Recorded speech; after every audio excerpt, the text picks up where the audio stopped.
अविनाभाव म्हणजे आत्मभाव. विनाभाव आणि अविनाभाव. विना म्हणजे वाचून, खेरीज, त्याच्या वाचून, त्याच्या खेरीज, त्याच्याशिवाय.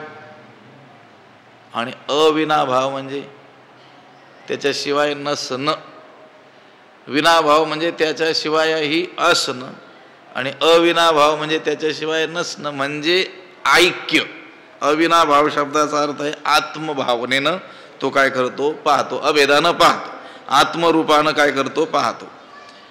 जे इष्ट यज्ञ यजावे, जे इष्ट यज्ञ यजावे ते हवीर मंत्रादी आघवे, तो देखत असे अविनाश भावे आत्मबुद्धी. आणि अविनाश भाव असा जर पाठ घेतला तर अविनाश बुद्धीने म्हणजेच ब्रह्मबुद्धीनं परब्रह्मस्वरूप कसं आहे, अविनाशी आहे, त्या बुद्धीनं तो पाहतो. जे इष्टा यज्ञ यजावे, काही ठिकाणी इष्टयज्ञ असा पाठ आहे, काही ठिकाणी इष्टा यज्ञ असा पाठ आहे.